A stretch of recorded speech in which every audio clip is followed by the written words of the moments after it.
Então, o curso de Educação do Campo, ele é um curso criado para atender a demanda de formação de professores para atuar nas escolas de educação básica do campo, nas aldeias, nos quilombos, nos assentamentos, em comunidades antigas. Então, a licenciatura em Educação do Campo foi um curso criado para atender uma demanda histórica de negação do acesso à escola, principalmente de educação básica, de 5ª a 8ª, né, que é do 6º ao 9º ano, e de ensino médio, porque todas as vezes que se demandava para as prefeituras e para o Estado do Pará sobre a construção de escolas, né, que atendesse o ensino fundamental e o ensino médio, a principal justificativa era que não tinha professores para atender essas localidades, com formação em nível superior.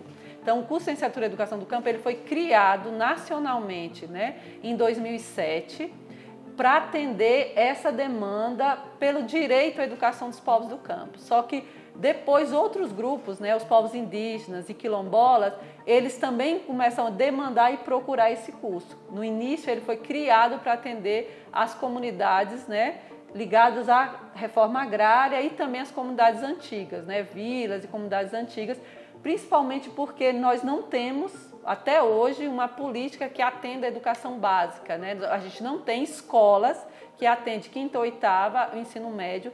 O Estado do Pará, por exemplo, eles têm 2 escolas de ensino médio em assentamentos nessa região, quase que não existe. Então, esse curso ele é para formar filhos de agricultores, de lideranças, de indígenas, para atender essa demanda, né, para assumir as escolas do campo e também para ajudar a construir a luta pelo direito, né, não só a educação, mas como a saúde e outras demandas que esses povos têm solicitado à universidade, né? Então, ele tem essa função primeira, que é de formar professores, nível de licenciatura, para atuar no ensino de 6º ao 9º e do ensino médio, mas também ele é um curso para atuar na gestão, na coordenação pedagógica, para ajudar a reivindicar a criação dessas escolas, a reconhecimento dessas escolas também.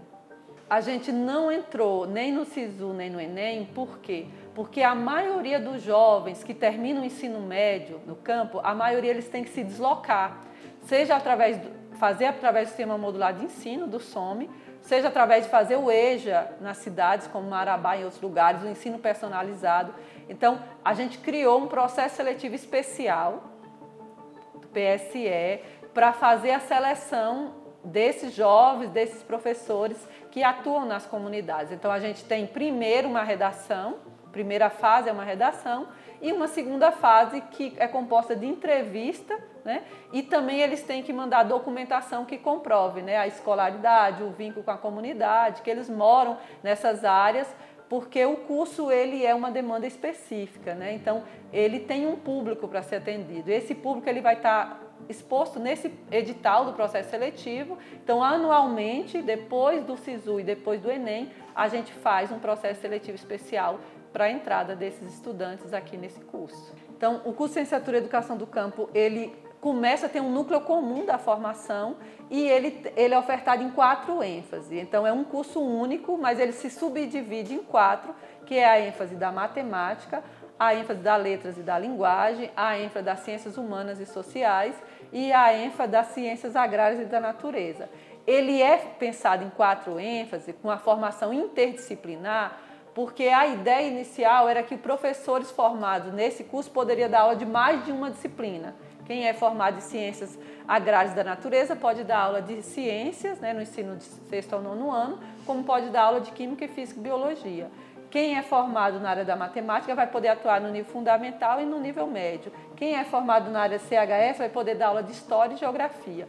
Por quê? Porque a gente não tem até hoje nessa região, né, considerando a quantidade de cursos de história, de geografia, as licenciaturas específicas, até hoje a gente não tem uma quantidade de professores formados que possa atuar, ou pessoas que tenham interesse em se deslocar de Marabá, aqui a 300 quilômetros, por exemplo, como a Vila Josinópolis, a 240 quilômetros, para dar aula nas Três Poderes, para dar aula na Vila União. Estou falando do município de Marabá, que de extensão é 300 quilômetros, né? Então, a gente, mesmo que tenha pessoas formadas nas licenciaturas específicas, você tem uma dificuldade com que esses professores possam assumir essas escolas. Então, o curso de licenciatura ele vem atender essa ausência mesmo de formação para atender essas comunidades.